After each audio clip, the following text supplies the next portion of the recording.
ओम वक्रतुंड महाकाय सूर्यकोटिसमप्रभ निर्विघ्नं कुरु मे देव सर्वकार्येषु सर्वदा। सरस्वती नमस्तुभ्यं वरदे कामरूपिणी विद्यारंभं करिष्यामि सिद्धिर्भवतु मे सदा। साक्षात्कृतं दयानन्दं परमार्थस्वरूपिणं तत्त्वज्ञानप्रशास्तारं प्रणतोऽस्मि परं पदम्। वागर्थाविव सम्पृक्तौ वागर्थप्रतिपत्तये जगतः पितरौ वन्दे पार्वती परमेश्वरौ। येनाक्षरसमाम्नायम् अधिगम्य महेश्वरात् कृत्स्नं व्याकरणं प्रोक्तं तस्मै पाणिनये नमः। वाक्यकारं वररुचिं भाष्यकारं पतञ्जलिं पाणिनिं सूत्रकारं च प्रणतोऽस्मि मुनित्रयम्। ॐ सहना भवतु सहनौ भुनक्तु सह वीर्यं करवावहै तेजस्विनावधीतमस्तु मा विद्विषावहै। ॐ शान्तिः शान्तिः शान्तिः। अल्पाक्षरम् असन्दिग्धम्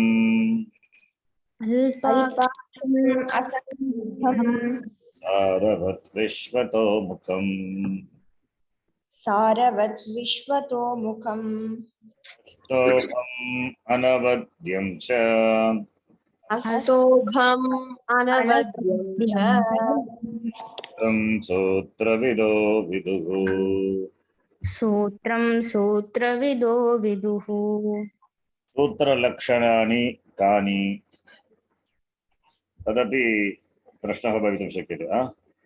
सूत्र परीक्षायां षड्लक्षणानि ऐवन् ऐवुन् ऐवुन्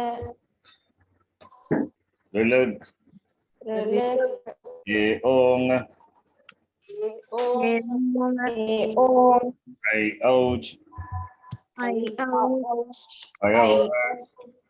हयवरट् लन् लन् लन् ञामाङढणम् न्यामाङ्गणनं जभै जपै घटध घटधश् जबगडदश् जबगडदश् खफ छठ चटतौ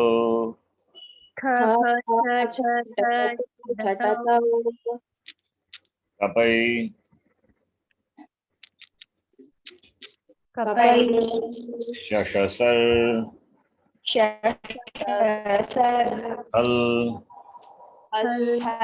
इति माहेश्वराणि सूत्राणि सूत्राणि माहेश्वरसूत्राणाम् अन्यनाम किम्?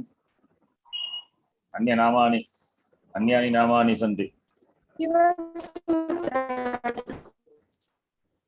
शिवसूत्रम् अथवा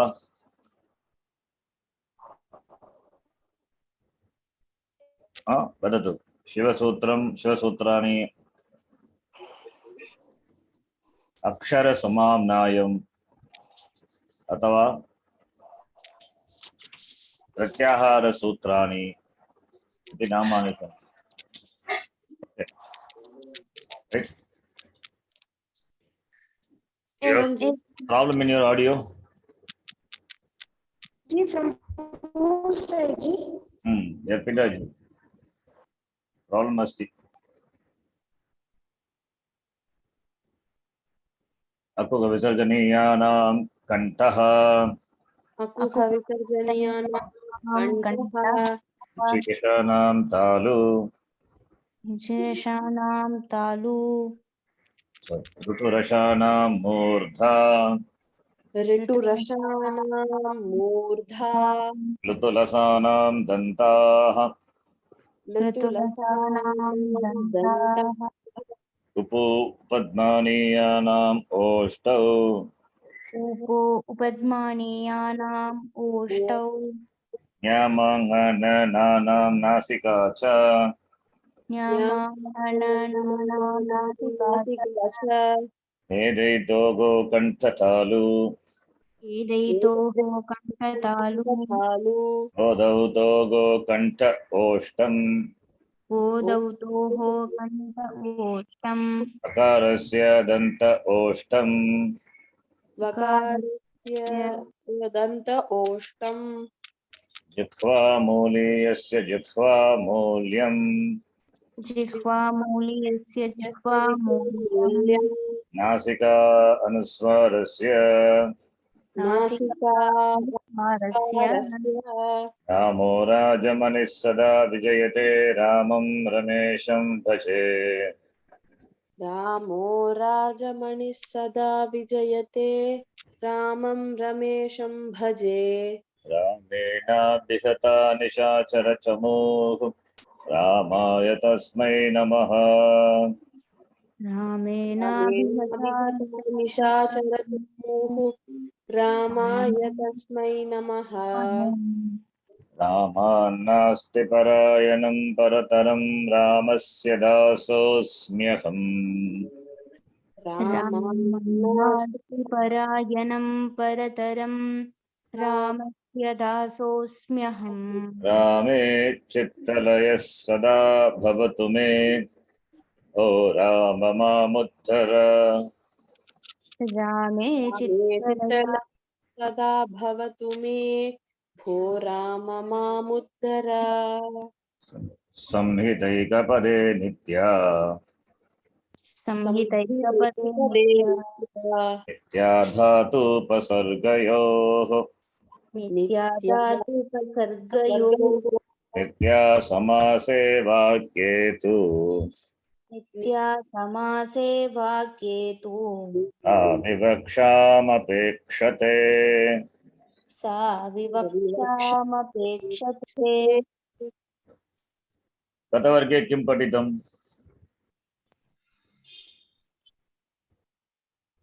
विसर्ग संधि जी सर्गसन्धि पदान्ते स्थितस्य सकारस्य स्थाने रु आदेशः अनन्तरं पूर्वत्र सिद्धविषये अपि पठितं किल आम जी परसु पूर्वसूत्रदृष्ट्या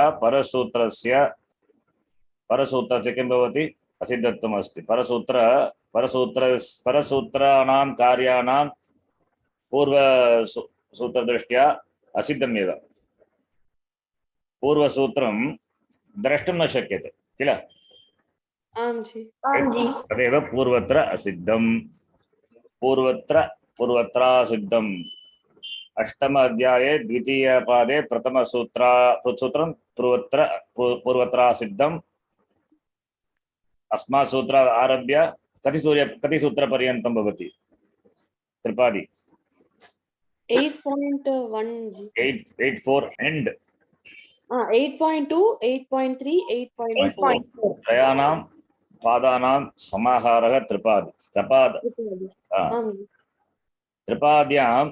त्रिपादी इत्युक्ते त्रिपाद्यां 8.2 8.3 8.4 त्रिपाद्यां पूर्वसूत्रं परसूत्रं पूर्वसूत्रं प्रति परसूत्रम् असिद्धं वर्तते सपादसप्ताध्याय्यां प्रति त्रिपादी अपि असिद्धा इति ओके आम जी देन्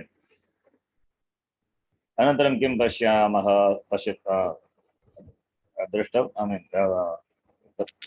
ज्ञातं पूर्वकक्षायाम् अनन्तरं पूर्वत्र सिद्धम् अतः एव किमस्ति अत्र संज्ञा पश्यतु सूत्रसङ्ख्या सूत्रसङ्ख्या कदा भवति 8.2.66 अनन्तरं 8.3.50 इति क्रमेण भवति किल आं जी पदान्तः सिद्धस्य सकारस्य रेपादेशः भवति अनन्तरं रेपस्य स्थाने विसर्गादेशः भवति कदा भवति करावसानयोगः भवति तदेव दृष्टमेव करावसानयोगः विसर्जनीयः इति सूत्रमपि दृष्टम् अनन्तरं विसर्गस्य स्थाने किं भवति सकारादेशः भवति कदा भवति कर् परे कर् इत्युक्ते कर्कषव्यञ्जनानि हार्ट् कान्सोनेण्ट्स् परे विसर्गस्य निमित्तं कर् एव अनन्तरं विसर्गस्य स्थाने एव सकारः आदेशः भवति तदस्यापि निमित्तं किं कर् एव किल अस्तु जी अंडरस्टैंड आं जी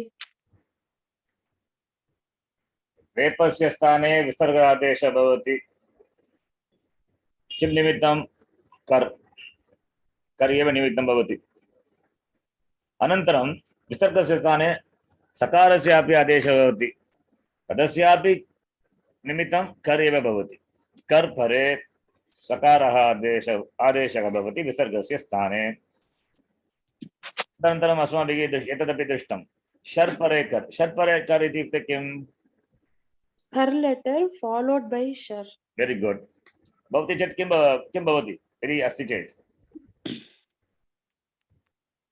सकार शकार आदेशः सर्वं न न न न कर् परे शर् परे कर् अस्ति चेत् यदि विसर्गात् परं कर् अस्ति अनन्तरं शर् वर्णः अस्ति चेत् किं भवति विसर्गस्य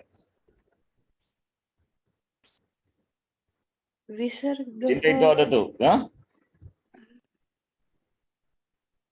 उदाहरणं पश्यतु जी विसर्गः आदेशः भवति विसर्गस्य स्थाने विसर्गः एव आदेशः भवति यद्यपि विसर्गः अस्ति तथापि तस्मिन् स्थाने विसर्गः एव आदेशः भवति कदा भवति यदि विसर्गात् परं कर् वर्णः अस्ति चेत् परं कर् वर्णात् परं शर् वर्णः अस्ति चेत् विसर्जनीयस्य स्थाने विसर्गादेशः भवति शर् परे विसर्जनीयः इति सूत्रम् अस्ति 8.3.35 पञ्चत्रिंशत् सूत्रं किल एतदपि दृष्टमेव पूर्वं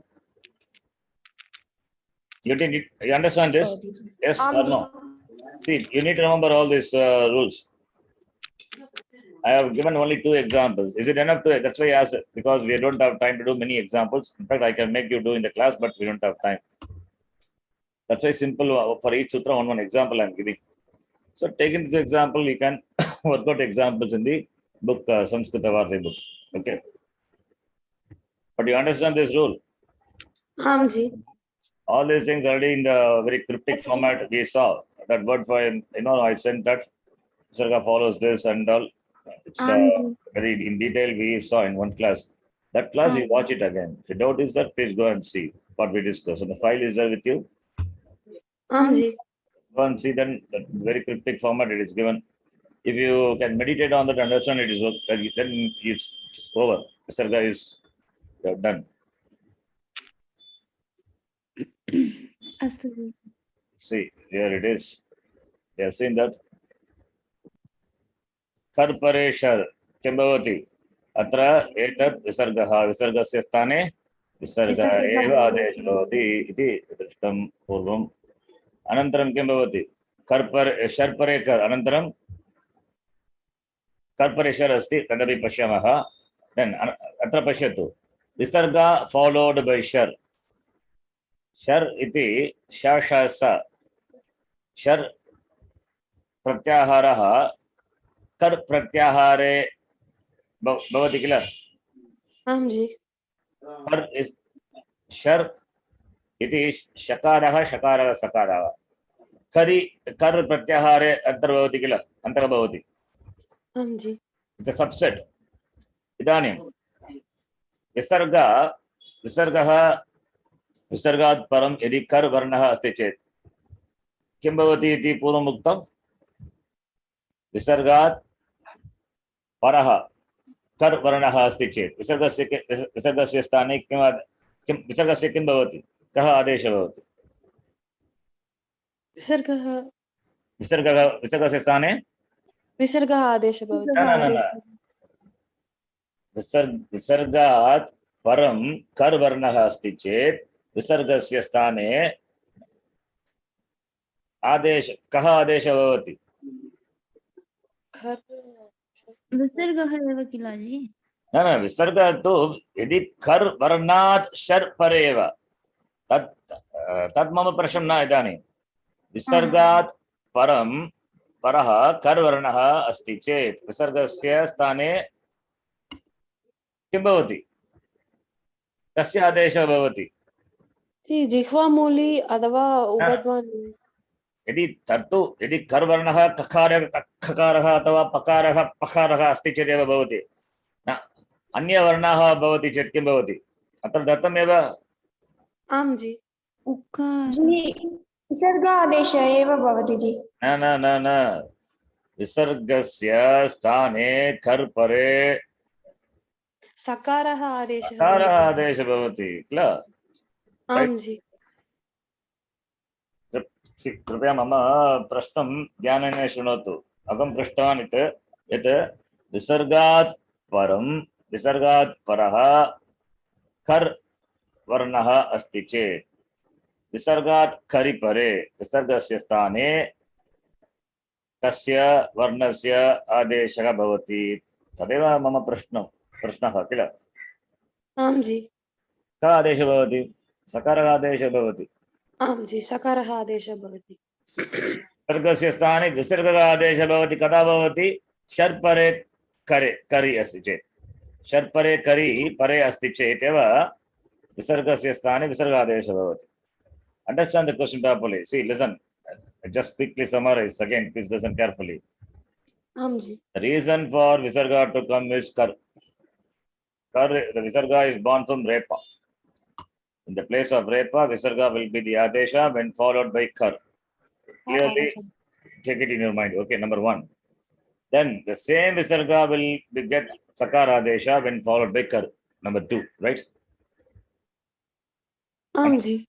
Now this kar letter followed by shar letter, then what happens? Visargasya sthane visarga adesha bhavati. Number three.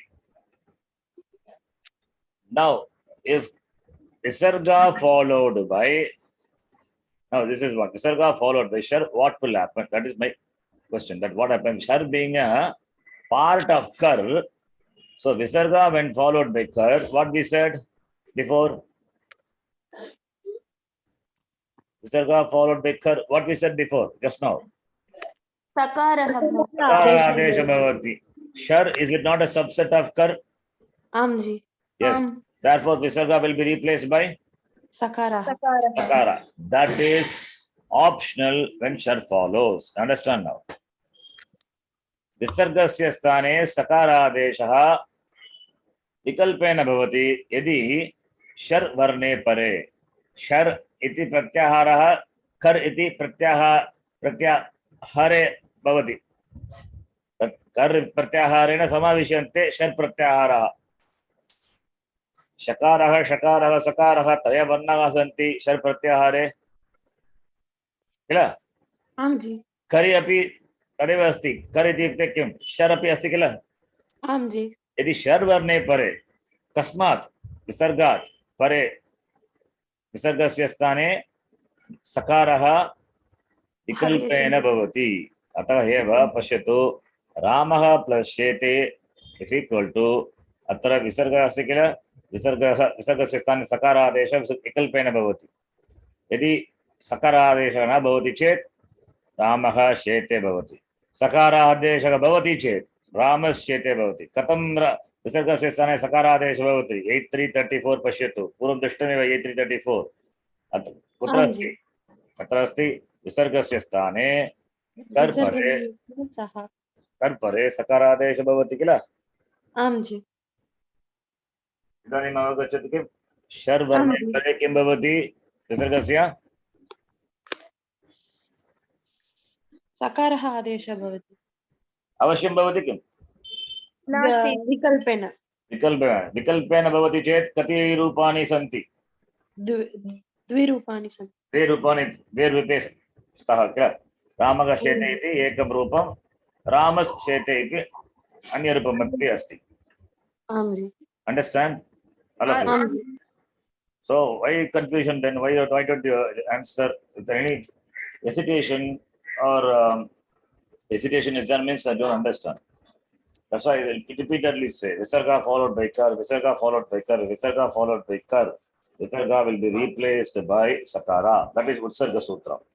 Now among the kar letter, if shar letter comes, Visarga will be replaced by sakara optionally, because shar letter is a subset of kar letter.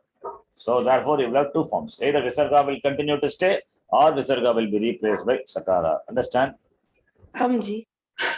I think the problem is you have not yet familiar with the pratyahara. That is why I think you are struggling. Yes or no? आं जी। Are you all familiar with the pratyahara? If I give a pratyahara, that pratyahara is very important. Without the ABCD, how can you learn the language? Basis for the language is ABCD. The pratyahara is gives a basic foundation for the sutra. Okay. So when I say shar, what is shar? You should be able to say. What is kar? What are the letters covered in the kar pratyahara? That you must know. So shar, when I said don't think something else. Shar is a part of kar. You should be able to connect and see. Kar is Ushpavarna, except Sakara. That is Mridu Vyanjana. Leave that out. The kar, shar is a part of kar. And we said kar, when kar follows, Visarga will be replaced by sakara. Now I say shar follows. Shar is also kar only. So when follows Visarga, Visarga will get sakara adesha.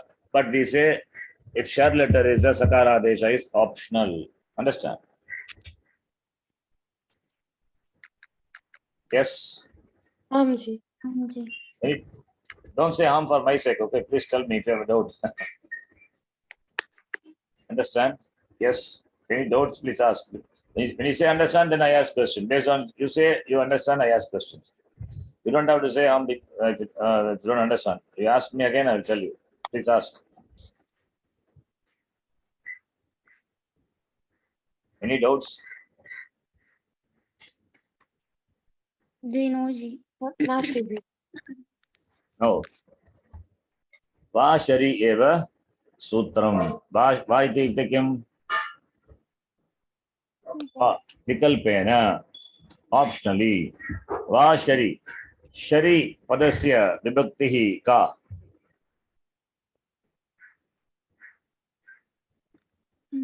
सप्तमी विभक्ति एकवचनं। सप्तमी विभक्तौ अस्ति शर्, अतः स्थानि कुत्र भवति? षष्टिविभक्त्यां स्थाने भवति। षष्टि विभक्तौ स्थानि भवति। स्थानि कुत्र भवति? तदेव मम प्रश्नः। स्थानि कुत्र भवति?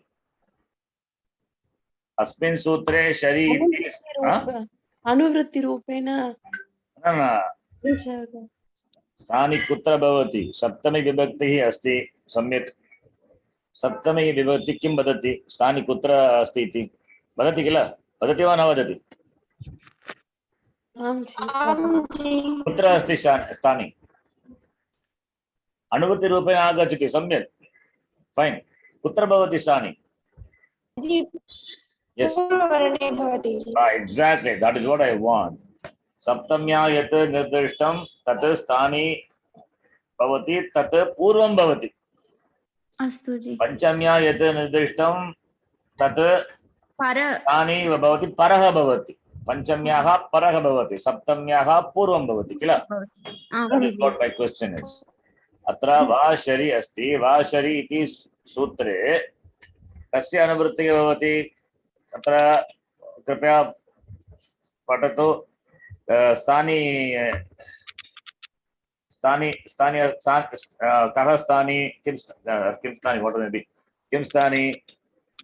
आदेशः कः? वदतु।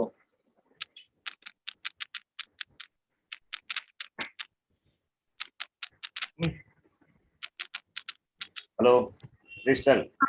जी स्थानी किम्? आदेशः किम्? विसर्गस्य स्थाने Very good. वदतु. विसर्गस्य स्थाने शर् परे शर् परे सकारादेशः सकार आदेशः भवति। विकल्पेन आदेशः भवति। सम्यक् विकल्पेन भवति तदेव सम्यक् एषा एव वृत्तिः अस्य सूत्रस्य भाषरी अत्र अस्मिन् सूत्रे स्थानी न दत्तं पूर्वसूत्रात् अत्र आगच्छति पूर्वसूत्रं किमस्ति विसर्जनीयः अस्ति किल तदेव अनुवृत्तिरूपेण आगच्छति विसर्जनीयस्य अत्र विसर्जनीयस्य अस्ति किल विसर्जनीयस्य सः इति सूत्रं पूर्वमस्ति विसर्जनीयस्य आदेशः भवति विसर्जनीयस्य स्थाने किं भवति विसर्ग आदेशः विसर्जनीय आदेशः विकल्पेन भवति विसर्जनीय आदेशः विकल्पेन भवति इत्युक्ते यदि विसर्गः न आगच्छति चेत् कस्य आदेशः भवति सकारस्य एव सकारः एव भवति किल किमर्थं सकार आदेशः भवति शर्तु खर् एव अतः सकार आदेशः भवति अंडर्स्टाण्ड् आं जी आं जी यस् नौ अत्र पश्यतु सूत्रपाठम्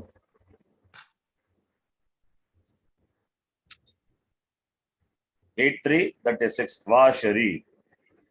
वाशरी सूत्रे विसर्जनीयस्य इति 34 सूत्रात् विसर्जनीयस्य पदम् अनुवृत्तिरूपेण आगच्छति विसर्जनीयः अपि 35 सूत्रात् अनुवृत्तिरूपेण आगच्छति विसर्जनीयस्य विसर्जनीयः आदेशः भवति कदा आदेशः भवति शरीपरे नित्यं भवति वा न विकल्पेन भवति विसर्जनीयस्य स्थाने विसर्ग आदेशः यदि विसर्जनीयः आदेशः न भवति चेत् कस्य आदेशः भवति विसर्जनीयस्य स्थाने सः एव आदेशः भवति सकारः आदेशः भवति किमर्थं सकारादेशः अत्र वा इति अस्ति विकल्पः अस्ति वा इत्युक्ते आर् किल आं जी विकल्पेन आदेशः भवति तदेव सूत्रस्य अर्थः अत्र वृत्तिः अपि एतावदेव भवति एतावदेव लेखितव्यं विसर्गस्य स्थाने शर् परे सकारादेशः विकल्पेन भवति इति अनन्तरं पश्यतु कर् परे शर् एतदपि दृष्टमेव विसर्ग फॉलोड बाय शर् फॉलोड बाय कर् एतत् खर् परे शर् पूर्वं शर् परे कर् दृष्टं तत्र विसर्गस्य स्थाने विसर्गः अवश्यं भवति अत्र खर् परे शर् इत्युक्ते विसर्गात् परं कः अस्ति विसर्गात् परः शर् वर्णः अस्ति शर् वर्णात् परं परः किम् अस्ति खर् अस्ति भवति चेत् किं भवति विसर्गस्य लोपः भवति सम्यक् विकल्पेन लोपः भवति विकल्पेन लोपः भवति यदि लोपः न भवति चेत् किं भवति विसर्गस्य विसर्गः फॉलोड बाय शर् पूर्वसूत्रे विसर्गस्य स्थाने विसर्गः विकल्पेन आदेशः भवति पूर्वसूत्रे दृष्टं किल शर् यदि विसर्गस्य स्थाने यदि विसर्गस्य आदेशः न भवति चेत् सकार आदेशः भवति तदेव तत्र अतः कति रूपाणि सन्ति त्रीणि रूपाणि सन्ति इदानीं लिखामः संस्कृते सूत्रस्य वृत्तिः वदतु विसर्गस्य स्थाने सम्यक् शर्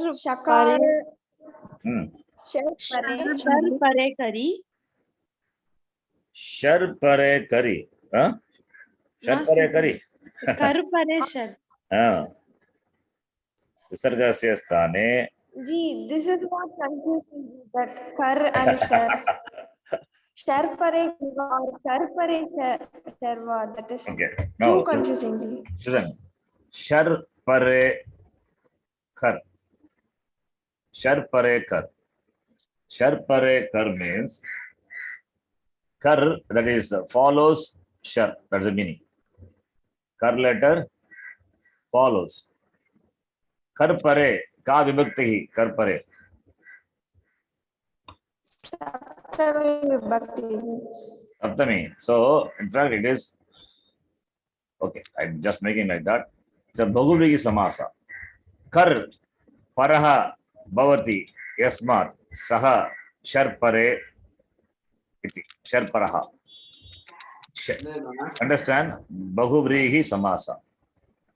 Yes, Ji. रामः ईश्वरः यस्य सः रामेश्वरः तद्वत् कर् वर्णः परः भवति यस्मात् परः भवति सः कर् परे शर्. It means shar is what follows immediately visarga, and shar is followed by kar. This is how you have to understand. Clear? Yes. Yes, Arpita. Similarly, you see here shar pare kar is a qualifier adjective to kar. Shar paraha bhavati yasmat shar yasmat paraha bhavati tat saha kar tat kar shar pare kar bhavati. Shar paraha yasmat, shar follows which, that kar is called shar pare kar. Understand? Ji. So when I say shar pare kar, you have to understand it is kar is that first letter follows visarga, and the kar is followed by shar. Similarly, here also, when I say kar pare shar, kar is followed by shar, and shar is followed by kar. So don't think this follows first. There's a bahuvrihi samasa. It's qualifier to shar.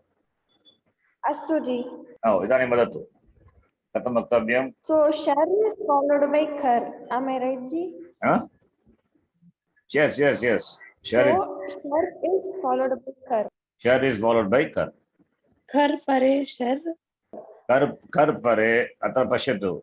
Shar pare kari. Similarly, kar pare shari. Shari. Vikalpena visargah Visargasya sthane kar pare shari. Vadatu.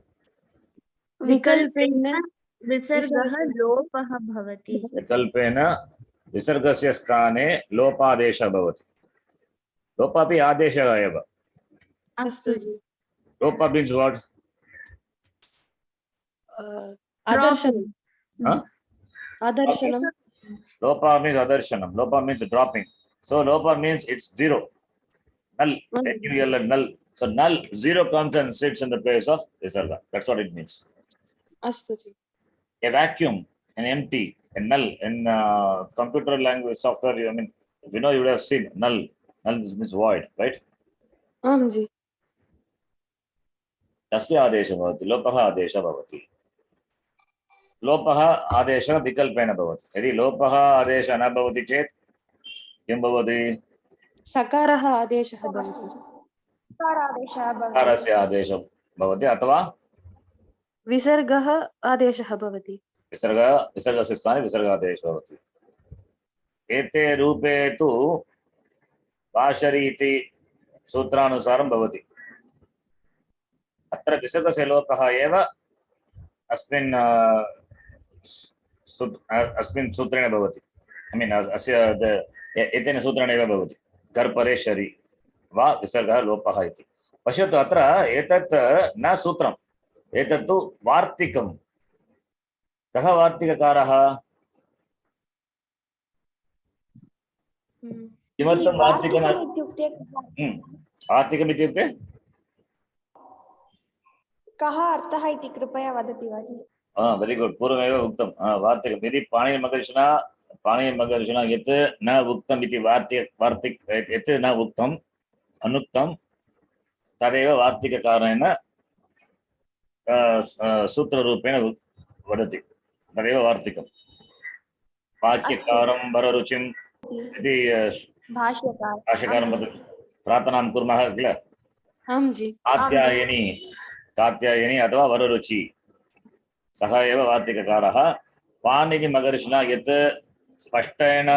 स्पष्टरूपेण उक्तं अथवा यत् न उक्तं तत् वार्तिककारेण सूत्ररूपेण सूत्रपाठे किं वदामि, it's like additions Uktam. additionally added, or you can say is something like the editing. It did the job of editing. So Vartikakara definitely it must be after Panini Maharshi. So he added certain things which Panini Maharshi had not told, or clearly not told. Okay. So va dot means Vartikam. पश्यतु सूत्रपाठे वा अस्ति किल, वा शरी 36 बिलो वा अस्ति वा? आं जी। तदेव वार्तिकमेव, वार्तिकं यदि सूत्रपाठे वा डाट् पश्यति चेत् वार्तिकम् इति ज्ञातव्यम्। केन रचितं? वार्तिककारेण वररुचि न रचितं वार्तिकम्।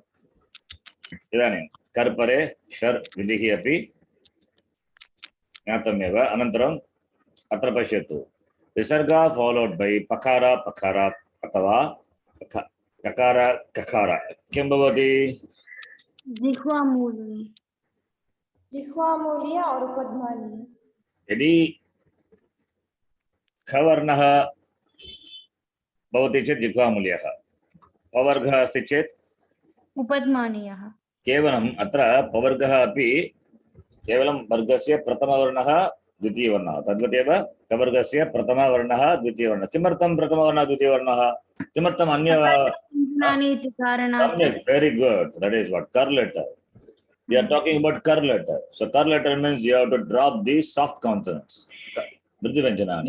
Only first letter of the class, second letter of the class only you have to consider. Very good. So now अत्र पश्यतु, विसर्गा संस्कृते लिखामः इदानीं। विसर्गा विल् बि रिटैन्ड्। विसर्गस्य स्थाने यदि विसर्गात् परं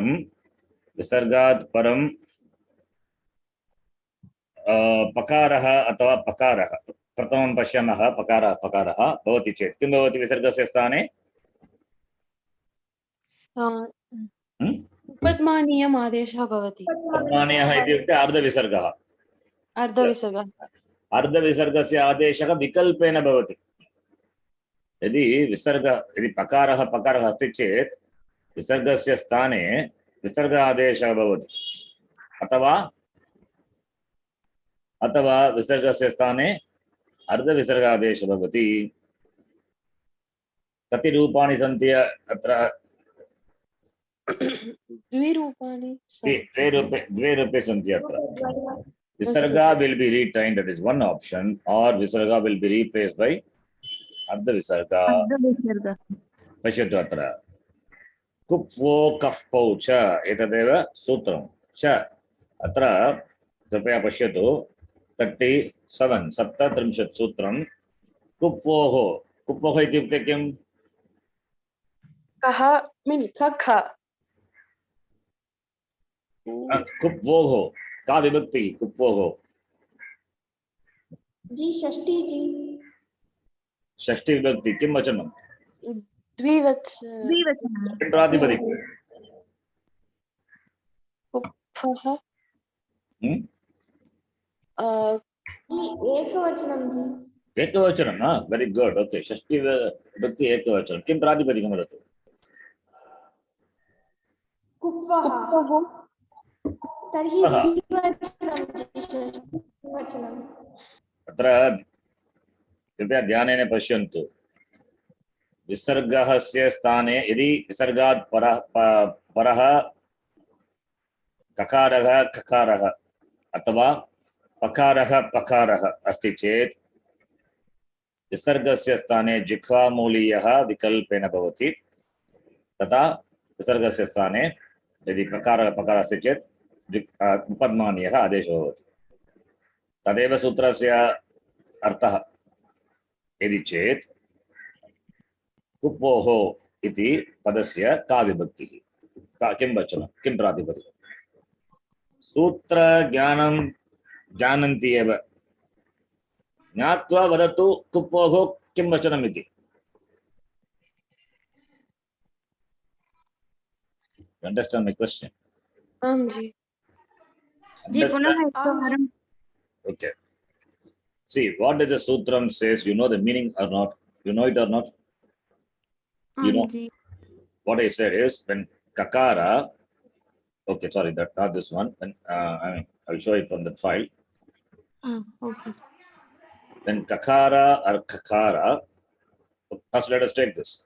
When kakara or kakara follows visarga, what will happen to visarga?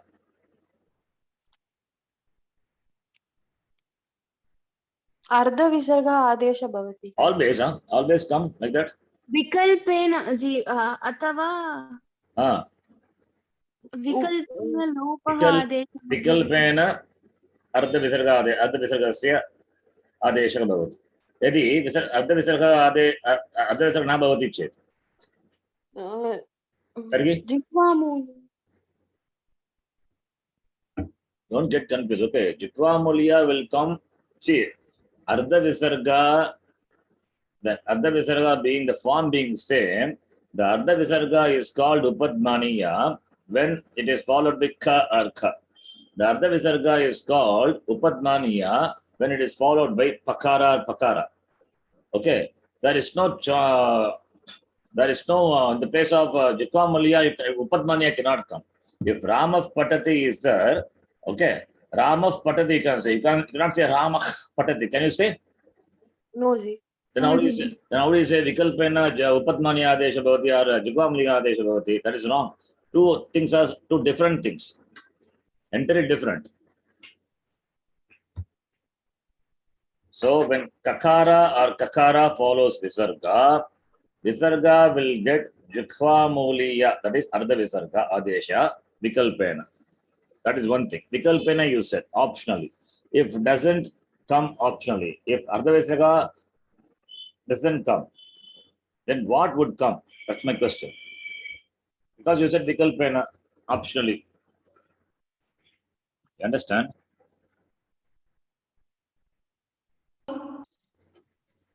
जी कुप्वोः इति पदस्य षष्ठी विभक्ति द्विवचनम् इति एव मन्ये जी. Very good. Samyak. Kim vachanam. Sorry, Kim vachanam, Dvivachanam. Okay. Pratipadi, Kim Pratipadikam? जी कुप्फः. कुप्वः इति. Kuppa. कुप्व. यदि कुप्व प्रातिपदिकं चेत् रामशब्दवत् रामयोगो कुप्पयोगो भवति. कुप्पयोगो न भवति कदापि. किं जी? यदि कुप्पोः यदि कुप्प प्रातिपदिकं भवति चेत् षष्ठी विभक्ति द्विवचनरूपं कुप्पयोगो भवति. यथा रामशब्दस्य षष्ठी विभक्ति द्विवचनं रामयोगो तद्वदेव कुप्पयोगो भवति, न कुप्पोगो कदापि. किल? Understand? जी कुप्वी इति भवति. Kuppvi. Okay, fine. Don't think too much. Okay, you first answer my question. This question. Let us come back here. Then we'll see what it is. I'm trying to extract the answer from your mouth. See, it's so open. It's clear. I don't know why you're not able to see. Listen to my question carefully. Again, I repeat. Visarga when followed by kakara or kakara. You take this alone first. Visarga will be replaced by what? You just answer my question point by point. Visarga will be replaced by? Answer. Ardha Visarga. Ardha Visarga should be mandatory or optional? Optional. Yes, very good. Optional. If I don't replace Visarga by Ardha Visarga, then what will happen? विसर्ग. Visarga? Retained. That's it. That's what I'm asking. I say optionally means what? Visarga will be there. Why it is there? Because it is a kar letter. When kar letter follows, Visarga will continue to be there. Aam ji. See, it is simple. When Ardha Visarga is optional, when it doesn't come, it's such a big question, difficult to answer. Visarga will continue to be there, right? Aam ji, Therefore, how many forms will be there?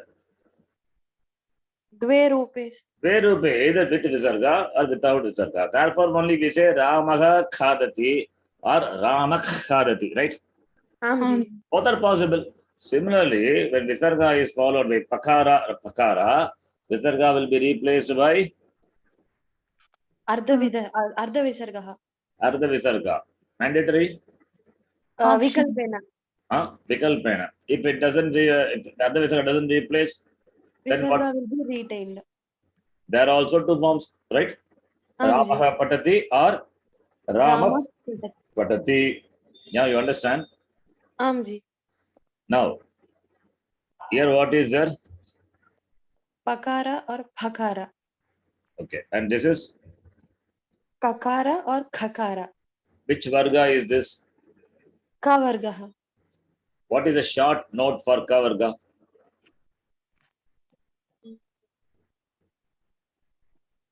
G for cover Havaji. Yes.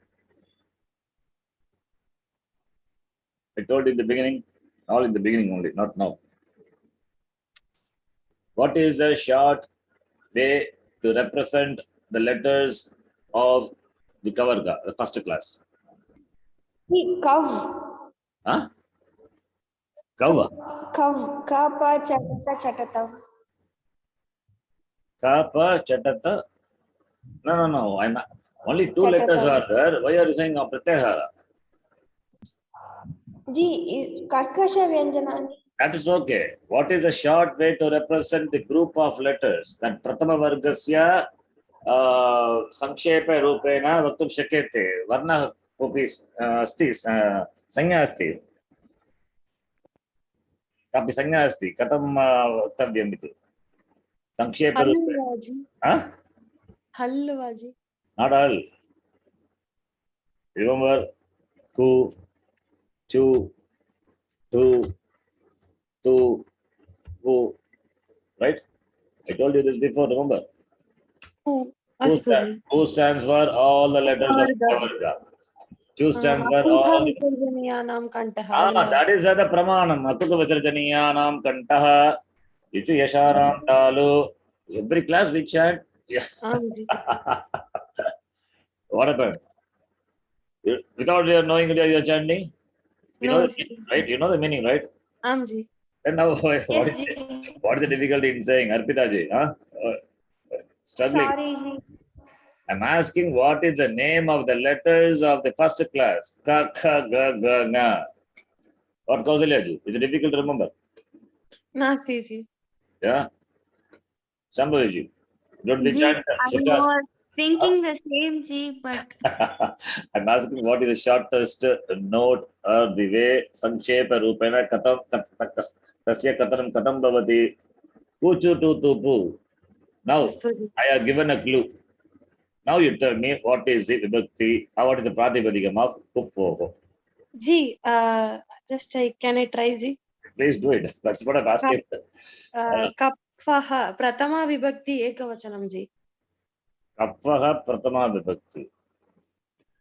Please see the sutra very clearly.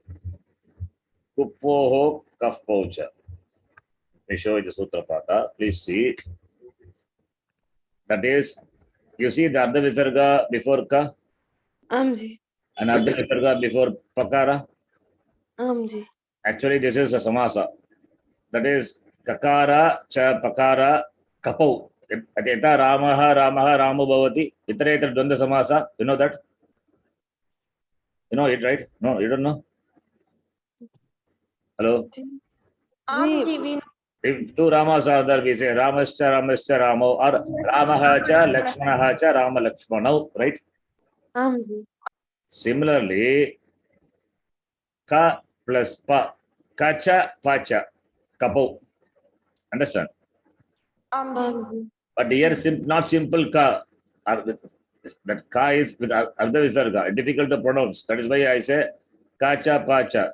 It is Ardha Visarga. That is Ka Cha Pa Cha. That is how it's very difficult to say. Okay. But that is what it is here. So, it is Pratama Vibhakti Dvivachanam. That is, this Jukha Mulya will be the Adesha in the place of Visarga. Also, Cha means also. Upadmanya is the Adesha in the place of Visarga. Also, when does it happen? When the Visarga is followed by Kavarga letter. Among the Kavarga letter, Karkasha Vinjanani, the Zigva Mulya will be, can also be the Adesha. It means if this Zigva Mulya is not the Adesha, Visarga will continue to be. That is the one meaning. Then if Visarga is followed by Pavarga letter, a Pavarga letter also Kar letter. Therefore, first two letters only. Then Visarga will be replaced by Upadmaniya Cha also. Also means if it doesn't replace, Visarga will continue. So here that Jikha Mulya Upadmaniya, these are the Adesha. What is that? These are the, Adesha. if this is Adesha, what Vibhakti it has to be? Not difficult question, simple. Immediate- Ji. What Vibhakti? Visarga Adesha. No. What Vibhakti is there I'm asking? Kapo. द्वितीया विभक्ति एक प्रथमा विभक्ति द्विवचनम Pratama Vibhakti, right? Dvivachanam. Okay. This is Adesha. Then how can you say Kuppaha is Pratama Vibhakti? Somebody said, that is why I am giving the explanation for that. Astu ji. If Adesha is mentioned, Adesha is Jakhamalya and Upadmanya. This is the Adesha it's given. Then what is Kuppoho? Adesha will come in the place of, here what is the Stani? Ji. Pu is the Stani. You are not replacing Ku, Kaka, you are not replacing Papa. What is a Stani? Having said everything, you have to tell the answer. Visarga will be written, you said, optionally. Then Visarga will be replaced by Ardha Visarga, you said. Then what is a Stani, I'm asking? It's a difficult question. Yes. Ardha Visarga ji. Come on, Ardha Visarga is a Stani, right? Sorry, it's a Adesha, right? How can it be the Stani? Astu ji. I'm asking what is a Stani?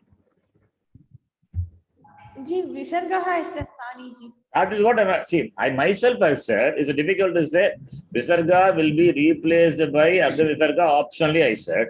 Then what is the Stani I'm asking? In the answer itself, what I said is answer, in fact. Visarga. It's difficult to answer that. I have already said. That's what you have to say it again. Visarga is a Stani. What Kausalya ji? Is it difficult? Nasti ji. So let your brain function. You have to start functioning now. After studying Sutram, you should start functioning. You should become very sharp now. See, by the words, you have to understand. See, there is something called Sanskritam, Lakshana Vritti, certain things. Everything in the world also, when you enter the world, you know, they will not say it, many things explicitly. They will say in an indirect way. So you have to understand the meaning of the word. And that too, when a guru says, he will say that you will not say anything openly. You do this, you do that. That all will be, he said, in a way that you have to make it out from the statement of the teacher. Okay, that is how it is. So Yes, it means Ji. you have to be prepared for it. You have to sharpen your brain, understand the import of the statement of the teacher. Then only, even in doing Guru Seva, I am saying, Guru will not tell you each and every time, you do this, you do that. If you are serving the Guru with the proper attitude, then knowing what the Guru intends to say, that you can know from the statement. So, that's why to be a disciple also is not easy. It takes a lot of things. So you have to develop your Yes, Ji.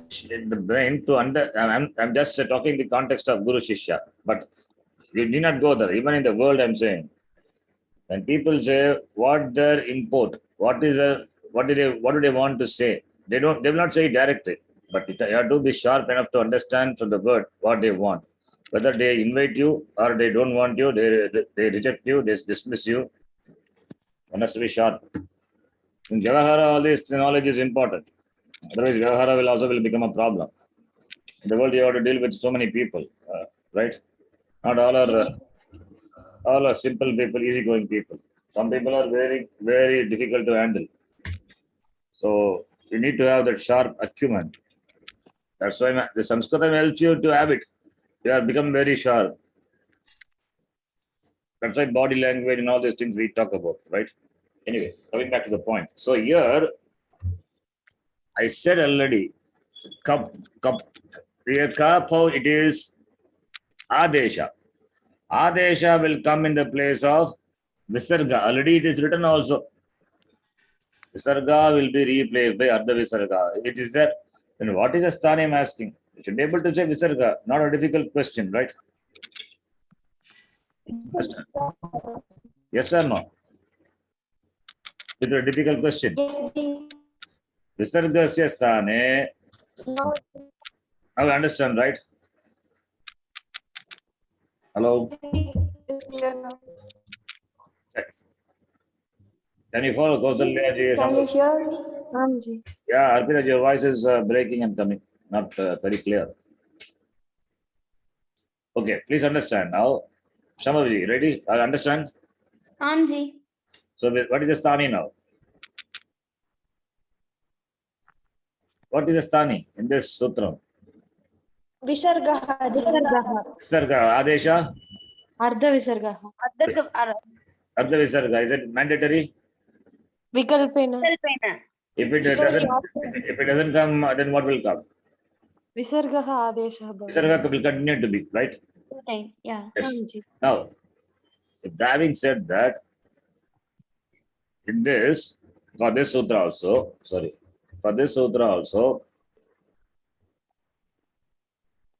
Visarjaniyasya, that comes as anuvritti from this sutra. Visarjaniyasya sthane visargaha adeshaha, ardha visargasya adesha vikalpena bhavati, na bhavati chet visargaha bhavati. Now, kada, that is a question. Kada, I myself have said kada. Then from that you can guess what vibhakti this could be. Kada bhavati. Ji. Just before I asked the same question, I answered. Here also I'm asking the same thing. Kada. Yes. Kausalya, Sambhavi, Arpita, please answer. Kada bhavati. When does it happen? See the English. Writing, it is there. Followed by pa or pakara or pakara. Yes. Not only here. This is, we are talking about ka, ka, pa, pa. See that now, see. When it is followed by k, k and p, p. Exactly. Then what is that here? Ji. Kupu. Ah. Huh? When it is followed by ku. Kupu. Then what's the pradipadikam?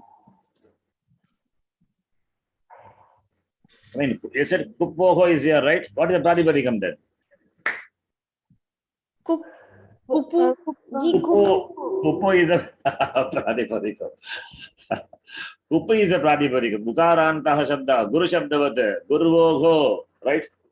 आम जी. गुरोः. Guroho, Guruvoho, Gurushu. It is dvivachanam. Guroho, Guruvoho. Kupu shabda if you decline.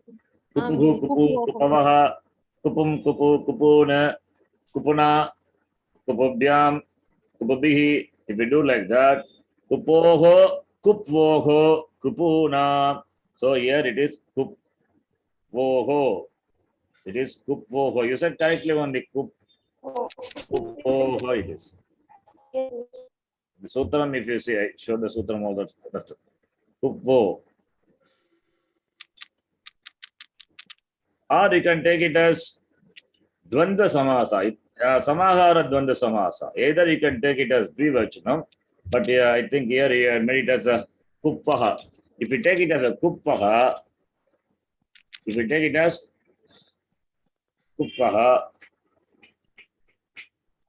it should be kupvoho. Kappocha. That should be the right one. 1 minute. 37. Just a minute. Give me a minute. Yes, that's a typo, I think, in that. In the Sutra part also. Anyway, you said it correctly. Kuppoho. Then only I asked this, what is the vibhakti? Okay. Now you understand? Yes. What is the Pradipadikam? Kupu. Ku is a Pradipadikam. When ku or pu, what vibhakti is this? Shakti Dvivachanam. Shashti Dvivachanam. But a Shashti already it is there. So therefore it cannot be Shashti. Therefore it is Saptami. So then it is Saptami Dvivachanam. Shashti in the beginning you said it's okay. But here Shashti Bhakti Visargasya Sthane eva Adesha, but therefore it is Saptami. Okay. Guroho Guruvoho Gurushu. Saptami Bhakti. Guroho Guruvoho Guruna. That there is Guruvoho it is there. What about Saptami? Gurau Guruvoho Gurushu. So that is what it is here. Understand? Is it clear? Yes. So sutra being this, ekam eva sutram, kuppoga kapposha. Sutra avagamanartham ataha a b iti dvida dattam maya. Now idanim pashyatu. Visarga followed by pakara or kakara or kakara. Kim bhavati? Visarga will be retained. Visarga will be retained. Example. Atra udaharanam dattam Ramaha plus patati. Anantaram anya udaharanapi. Ramaha plus kadati. Kadati. Ramaha kadati bhavati. Visargasya sthane kim adesha bhavati. Etatu karavasane visarjane 8350. Karavasanayogo visargaha adesha bhavati. Purvam repa asti. Repa anantaram kar varnaha asti. Ataha 8315 iti sutra dwarena visargaha asti. Visarga will be written. Yadi visargaha na bhavitum ichati chet kim bhavati? Visarga will be replaced by Ardha visargaha. Ardha visargasya nama upadmaniyah. Ardha visargasya nama eva upadmaniyah. Kada yadi pakaraha bhavati chet. Paraha anantaram. Jihva Muliyah. Kadvateva Kakaraha bhavati chet. Idanim samskare vadatu. Visarga will be written. Visargasya Sthane.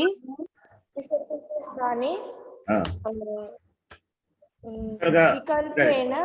Atra visargaha bhavati. Visargaha will be retained. Visargasya sthane kim bhavati? Visarga continues to be there. Right? Amji. Visargasya sthane visargaha bhavati. Not visargasya sthane visargaha bhavati. Visargaha atra tu pashyatu sutram 8315 kim vadati? Purvam pashyatu purvam dashtameva. Parivartanam na karaniyam. Repasya sthane किमपि परिवर्तनं न करणीयं.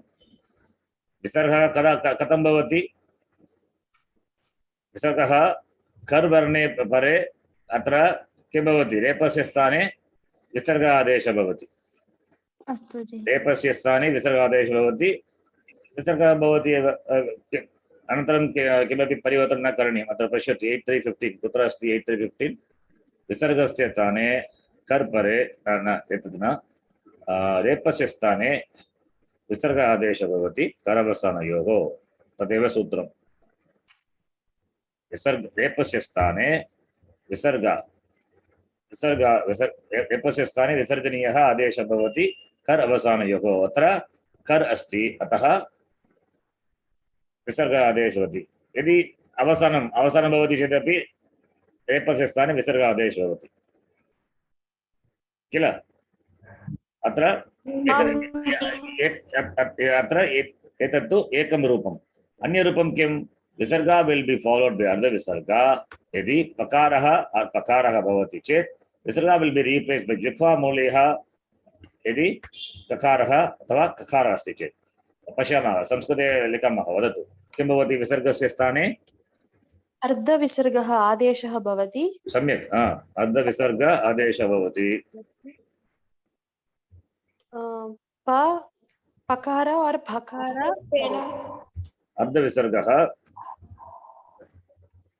उपध्मानीयः अत्र उपध्मानीयः आदेशः भवति कदा पकार पकारः आदेशः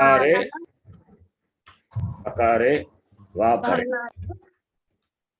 वा परे अकारे पकारे वा परे तद्वदेव अत्रापि विसर्गस्य स्थाने जिह्वामूलीयः आदेशः भवति कदा भवति ककारे खकारे वा परे यस् विसर्गस्य स्थाने अर्धविसर्गः जिह्वामूलीयः आदेशः भवति ककारे खकारे वा परे जिह्वामूलीयः आदेशः भवति कदा ककारे ककारे वा परे उदाहरणं लिखामः उदाहरणं रामः पठति रामः पठति एतदेव लिखामः पश्यतु अत्र रामः प्लस् पठति किं भवति अत्र रामः पठति अथवा रामः पठति उपध्मानीय चिह्नं न भवति साफ्ट्वेर् नास्ति अत्र एतदेव अस्माकं चिह्नम् उपध्मानीयं चिह्नम् अर्धविसर्गः कथं भवति ज्ञातुम् एव वयं ज्ञातवन्तः एव पूर्वं दृष्टमेव तदपि एतदेव अर्धविसर्गः अत्र पश्यतु सूत्रे 37 कथं भवति अर्धविसर्गः किन्तु टैपिङ्ग् कर्तुं न शक्यते अतः बुलेट् पायिण्ट् अस्ति किल तदेव अस्माकम् अर्धविसर्गः ओके इति ज्ञातव्यं that is our sign okay but understand this is otherwise I will do like this is it okay No, that's enough. whichever you like it's okay whichever you like it's fine this is Ardhavisarga for us then Ramah khadati tadvateva रामः खादति Ramah khadati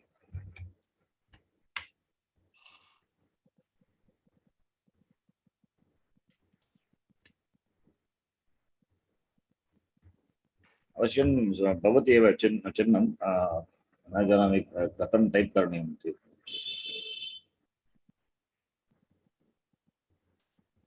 अर्धविसर्गः इदानीं ज्ञातवन्तः किल कुप्पोः कप्पोश्च इति सूत्रं आं जी सम्यक् अनन्तरम्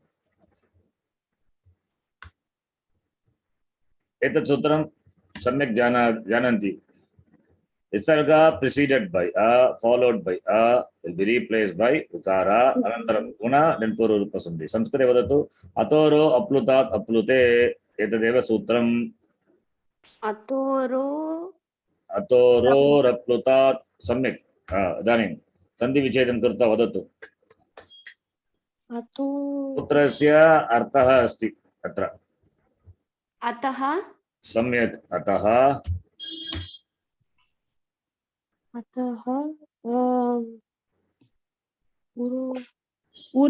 उरोरः न उरोरः अतः अस्ति अनन्तरं अत्र कस्मिन् स्थाने आदेशः भवति अत्र न विसर्गः एतत्तु वयं जानीमः एव कस्मिन् स्थाने विसर्गस्य स्थाने न विसर्गस्य विसर्गात् पूर्वं किम् अस्ति किम् आसीत् अकारः स्थाने पुनः वदतु अकारः स्थाने कथं भवति अकारः स्थाने preceded by akara followed by akara katham akarah bhavati atra when you will get this guna that's ukara not guna that's ukara adesha रेपः अस्ति चेत् सम्यक् रेपः कस्य रेपः विसर्गस्य रेपः पदान्तरेपः न विसर्ग रेपस्य स्थाने विसर्गः भवति सम्यक् रेपः अस्ति कस्य रेपः केवलं रेपः द्विधा भवति इति दृष्टमेव रू इति अस्ति किल रू आम् जि। तदेव स्थाने तस्मिन् स्थाने एव उकारः आदेशः भवति यदि पूर्वम् अकारः अस्ति चेत् परः अकारः ह्रस्व अकारः अस्ति चेत् तस्मिन् स्थाने एव इदानीं वदतु अत्र कथं विच्छेदनं करणीयं तदेव अत्र अस्ति अतः रू किं रेफा रू किं स्थानी वा आदेश वा स्थानी जि। स्थानी अतः का विभक्ति वदतु ऋतु उकारान्त शब्दः स्थानी चेत् कस्यां विभक्तौ भवति किं जी ऋ स्थानी किल आम् जि। स्थानिनः विभक्तिः का भवति का वदतु रू अजी न स्थानिनः विभक्ति what is the vibhakti of sthani षष्ठी yes ru is a sthani then tell me the form of shashti vibhakti of that ji ru रुहु ji ru how do you decline ru please decline and tell me what is this shashti vibhakti ekavachana and simple okay ji रुहु is not correct ru is not correct रुहु अस्तु what is the vibhakti of ru ru is a sthani vibhakti is shashti vibhakti I'm asking simple what is the shashti vibhakti of ru ukaranta how do you decline Guru exactly what is shashti vibhakti tu shabdam jananti kim Guru Guru. ररोः गुरोः जि। गुरोः गुरु शब्दस्य षष्ठी विभक्ति रूपं गुरोः रू शब्दस्य षष्ठी विभक्ति एकवचनम् उरोः कथं भवति गुरु एव शब्दः किल गुरु शब्दस्य षष्ठी विभक्ति गुरोः रू शब्दस्य षष्ठी विभक्ति रुरोः गुरुः अस्ति तस्य षष्ठी विभक्ति एकवचनं भवति गुरोः इदानीं केवलं रू एव अस्ति तस्य षष्ठी विभक्ति एकवचनं किं भवति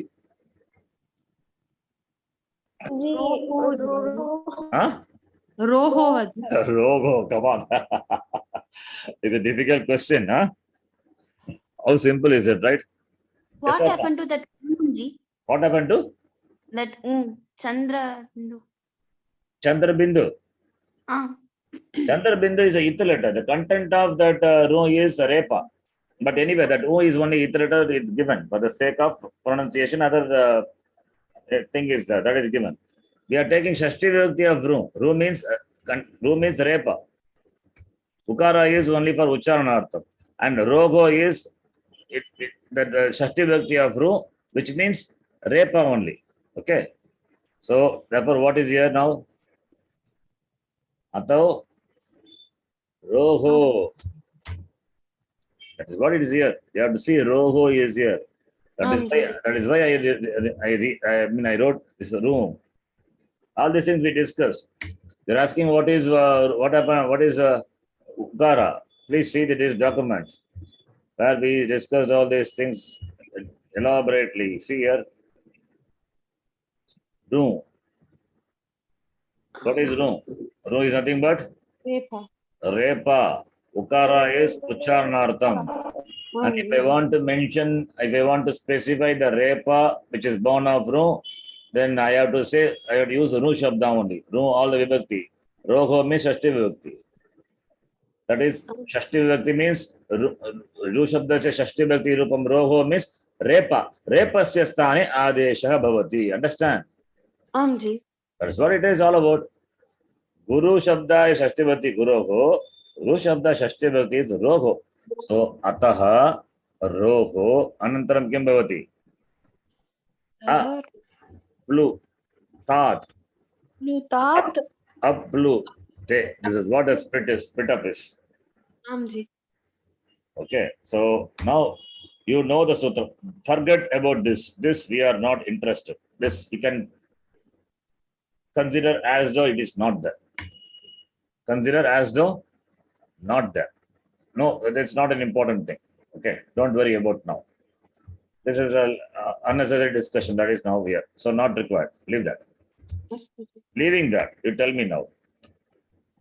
What now you have to mark the vibhakti of the words. What is vibhakti of this? What is vibhakti of this? रोः षष्ठी विभक्ति एकवचनम् Very good. Okay. To make you say that, struggle is required. Huh? Right? How much struggle? It's a prasavaliya irukema.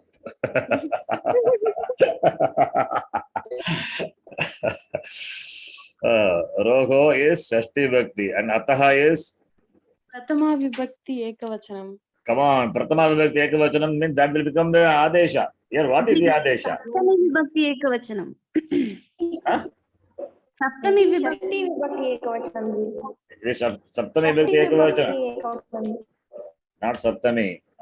Here, this sutra also. Sorry. Now, the sutra is not complete. We have to bring one more word as anuvritti. I will write for your sake. After that, maybe tomorrow I will show you the sutra. Ati also comes as anuvritti. So that ati also you can bring it here. Ati, the word comes as anuvritti. Okay, I will show you how it comes later. Don't worry about that. अस्तु जी Now tell me what is the vibhakti of ataha. What is the vibhakti of ataha? What is the vibhakti of ati? Very simple. We have been dealing with it so often, huh? अतः प्रथमा विभक्ति Prathama vibhakti. Ati comes as anuvritti. Also, for your information, who also comes as anuvritti. Who also comes as anuvritti. In fact, it is uhu, not u. It is uhu. I will write uhu. Uhu is what is in this sutra? What is that? Uhu. Uhu is आदेशः adesha. Okay, Aam ji adesha. It is in fact the adesha is comes as ut only. That's okay. You have to understand ut is adesha. What vibhakti ut is? What vibhakti ut is? सप्तमी विभक्ति Come on, it is adesha I am saying, and you are saying saptami vibhakti. How can how can adesha be in saptami vibhakti? Don't guess. Okay, this is what I really doubt whether you understand or not. My doubt comes here only. Adesha, when I say, how can adesha be in shashti vibhakti? Sorry, shashti vibhakti or saptami vibhakti? First, these you have to straighten it out. जी can you please tell once again जी आदेश स्थानी Come on, now. Okay, I will tell again, but I have to understand very thoroughly. Stani will be in shashti vibhakti. What is stani? That which is replaced is called stani. Yasmin stane karyam bhavati tat stani bhavati. Understand? Aam ji That which is replaced is called stani. That which replaces is called adesha. Yasya stane kopi varnasya अथवा शब्दस्य भवति किं भवति आदेशः भवति तदेव आदेशः यस्मिन् स्थाने परिवर्तनं भवति परिवर्तनरूपेण कोऽपि वर्णः आगच्छति तदे सः एव आदेशः therefore that which is replaced the substitute that is called adesha that which is replaced is called stani understand Aam ji but make sure that you understand thoroughly this now ru preceded by a and followed by a will be replaced by u up to this you take tell me which is sthani, which is adesha? Which is sthani, which is adesha? Ru is Stani. Yes. Ukara is Adesha. Any doubt in this? Nasti ji. Now, adesha in what vibhakti? Adesha जी आदेश सप्तमी विभक्ति जी Adesha saptami vibhakti. Adesha will be in Prathama Vibhakti. Prathama Vibhakti Sthani will be in Shashti Vibhakti. Sthani is that which is replaced. Adesha is that which replaces. And Sthani will be in Shashti Vibhakti. Adesha will be in Prathama Vibhakti.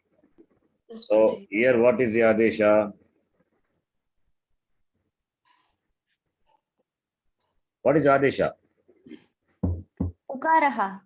Ukaraha Adesha. Therefore, Ukarasya ka vibhakti. Prathama Vibhakti Ekvachanam. That alone is there, Ut is there. The yet takara is only for Ucharanartham. Okay. Therefore, vibhakti, Prathama Vibhakti Ekvachanam. Prathama vibhakti ekvachanam. Therefore, Pratipadikam would be Oh, Ut Ut is the, like what Shabda? Marut Shabdaha. Exactly. One. Understand now? शब्द So, Ut Adesha Bhavati. It means Ukaraha Adesha Bhavati. Kutra? Kasmin Sthane? Adeshasthane. Ad. Kutra Adesha Bhavati? Rungs Repastani. Rogo Sthane. स्थाने Not. You can say some sutra as a different. Rogo sthane. Rogo ityukte repasya sthane. Right? Rogo sthane athva repasya sthane. Rogo ityukte kevalam repah eva kila. Aam ji. Repasya sthane athva rogo sthane. That is sthane, that which is, that the ru is replaced. Ru is nothing but repa, replaced by ukara. Kada bhavati. Kada bhavati. Preceded by a, Followed by Akara. Now tell me the vibhakti of these two. Ataha Ati. What is the vibhakti? Ataha Panchami Vibhakti. Very good. Yes. Ati Saptami Vibhakti. That's what it is. What is the pratipadikam of ataha and ati? Common pratipadikam.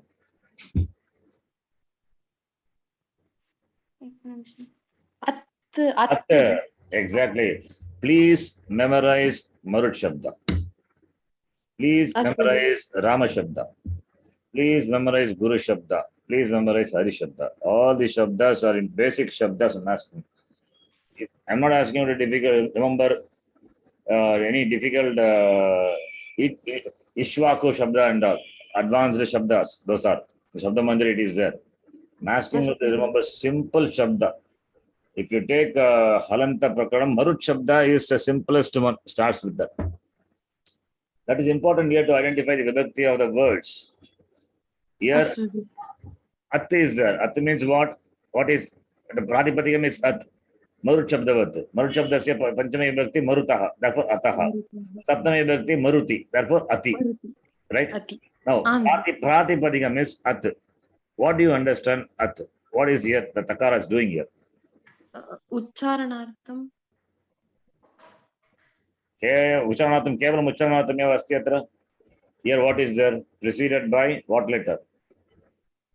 Akara. Followed by Akara. So can it be A? Nasti ji.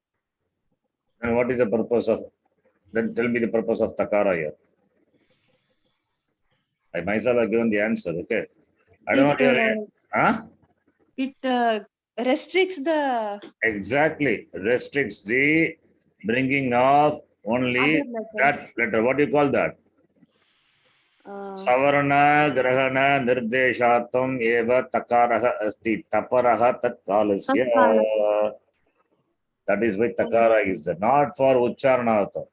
Astu ji. See, in English it is written, and the same thing you're trying to translate, understand the sutram here. What's the difficulty? And already this has been done before. We have seen this elaborately. the cryptic way we have seen. Same thing is asked. You should be able to answer, Aam ji. right? Okay. Now tell me in Sanskrit. What is a sthani? What is adesha? When does this happen? रू रे रेपस्थाने And one more thing. What is the sutra number? 6,113. Important adhikara is that, in this we have seen adhikara sutra. Gunaha. I given one hint. 5 and Panchami and Saptami both are there. What is that adhikara sutra? एक निमिषं जी. जी संहितायां बाजी. That is very good. One another adhikara sutra. That's why I gave the hint. Panchami is there, Saptami is there. What is the adhikara? जी अतैन गुणः. Come on, don't bring Adenguna. Why should Adenguna is required here? What is the use of a gunaha here? We are not entered into that part at all. That is later. What is that? 5 and 7 are there. Another Samhitayam you told. Aam ji. What is that after that? Why you stop there? संहितायां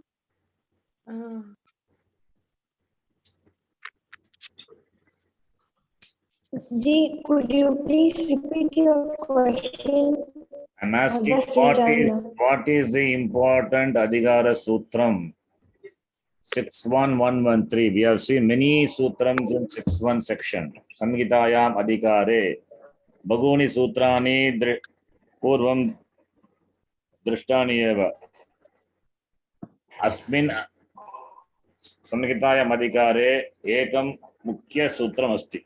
Adhikara Sutram Asti. What is that? Purva Parayogo. Come on, should not. Yeah, I think you're all not doing homework, but listening to the classes, huh? Are you doing homework? Ji, we know that is Eco energy, 84 something. eco energy is 6177, all before. 6184 is Purva Parayoga. That goes as Anuvritti up to 611. 111. Anyway, 611 only. But anyway, here also it is there. I mean, here, that Adhikara not there. Sorry. I mean, they are not the Adhikara. What I want to ask is, here 5-1 and 7-1 is there. Why don't you say that as Adhikara? That is what I want to ask, and I ask something. It's okay. Sorry. Doesn't matter. But Adhikara Sutram is 61111 Ekaka Purva Parayoga is there. That 5 and 7 can become the Sthani provided if this Sthani is not there. That's what I wanted to say, but I asked something else. Sorry.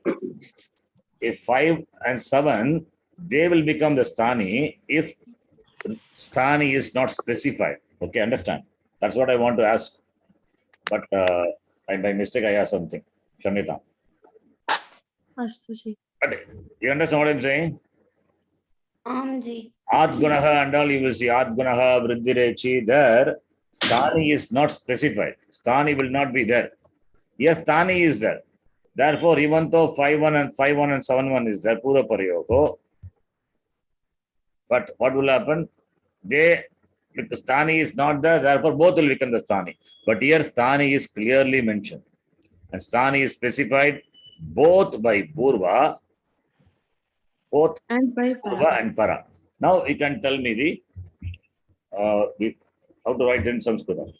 रेपस्थाने. Let us take Robasthani. Or you can say Repas, but yeah, you can say no problem. Repasya Sthane स्थाने उकारः उकारः आदेशः भवति. सम्यक् उकारादेशः भवति. कदा? अकार रेपः अकारः पर पूर्वपरयोः इति आगच्छति. I write, listen here, I write. अकारात् परस्य here akarat. Akara means it should not be included a also. Therefore, we have to say ataha. Otherwise, kevalam rasva. I have to write in words, so I will write like this: rasva akarat parasya repasya stane repasya stane.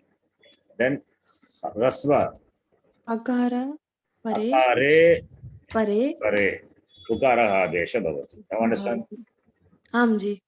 This is what it is.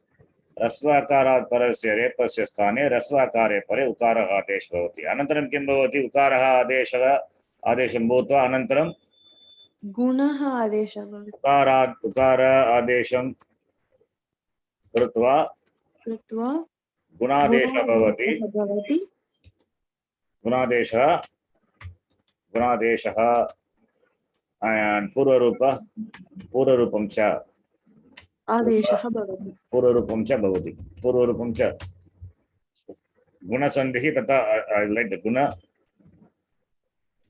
sandhi purvarupam cha bhavati. Understand now? Amji. This is what it is here. So now you know the sutra. Atoro aplutat aplute. Here as I told, aplutat aplute not required. Now you see ataha plus here what happens is atar plus a repa preceded by a followed by a repasya sthane kim adesha bhavati ukara adesha bhavati ukara adesham krutva anantaram atra a plus su kim bhavati Gunasandhi. gunasandhi bhavati ato plus Purva rupa sandhi. anantaram purvarupasandhi bhavati ato taha iti bhavati. Right? Avagraha ataha. Now is it clear? Amji. Fine. Sorry, I want to ask something, some other question. I asked something. Anyway, that's a learning for me. Okay.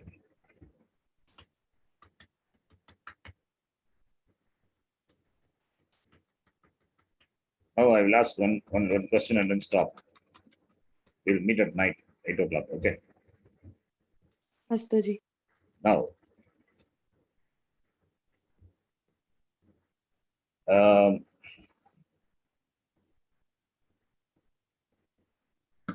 this 1 minute.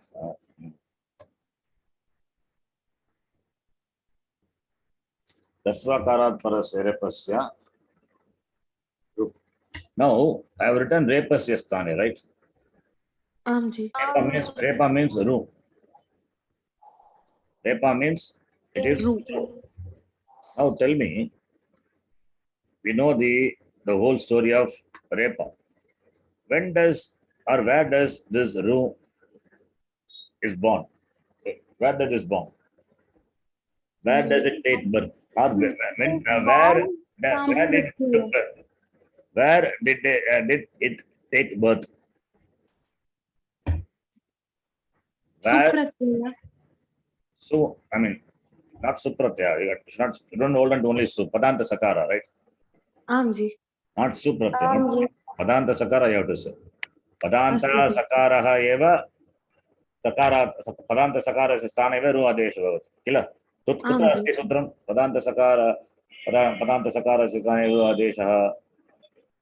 Kutra asti tat sutram.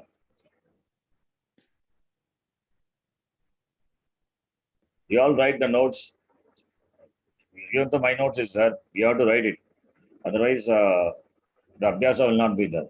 Padanta sakarasya sthane ru adesha bhavati. Kila. Amji. Kutra asti? 8 to 66. 8 to 66. 8 to 66. Tattu kutra asti? Kutra? जी त्रिपादौ अस्ति Tripadyam asti. Kila? Amji. Tripadya. त्रिपाद्याम् अस्ति क्षम्यताम् Asya atra atoro apluta sutrasya sankhya ka 6111. kutra asti? Sapada saptadhyayam. Sapada saptadhyayam. सपाद सप्ताध्यायम् Atra अत्र प्रश्नः भवति कथं त्रिपाद्यायां वर्तमानस्य सूत्राणां प्रसक्तिः अप्लिकेशन् प्रथमं कृत्वा अनन्तरं सपादसप्तां सूत्रस्य प्रसक्तिः भवति भवितुं शक्यते साध्यमेव जि भवितुं शक्यते वा न भवितुं शक्यते you are violating the rule of purvatra sittam, right? But this is an exception. This is an Exception. why? Because here the very word ru is specified. Ru is born only in Tripadi, and Panini Maharishi has mentioned ru in the sutra. Therefore, after the application of 8 to 66, we have to come here and apply the sutra. Otherwise, the sutra is of no use. It becomes useless, redundant, and Maharishi will not write any sutra without any purpose. Okay. Therefore, you have to come here and apply the sutra. This is an exception to that. Understand? Yes. Amji. Always, I told you, remember, exceptions are always there. So, Tripadi Sutram, after applying that, you have to come here because here the changes happening to Ru is specified, and Ru is born only in Padanti Sakari. that is in Tripadi section. So you have to come here only because Ru is specified in the Sutra 6113. Therefore, this is not a violation. Panini Maharishi himself allows that. Okay. Astu ji. Stop here. This is an important point to be noted. Mention. Okay ji. Om Purnamadah Purnamidham Purnat Purnamudachyate Purnasya Purnamadaya Purnameva Vasishyate Om Shanti Shanti Shanti Hari Om Shri Gurubhyo Namaha Hari Om. Please make your mic workable. I don't know. You have to do that. Okay. Astu ji. Raji, wanted to say something, but your mic is not working. Okay. So please, you need to work with the Stani Adesha. No, you should not have doubt. Okay. After this is today is a 20th class or something in Sanskritam. Amji. I taught you from the very basics. So basics must be very strong now. I'm sorry. Basics means really basics. From Akshara onwards, we have done. Amji. Make your basics very strong. Nischayana ji. Please listen, again listen. Yeah. Okay. Yes. Stop here. Dhanyavada. We'll see you in the night. ధన్యవాదాలు. Dhanyavada.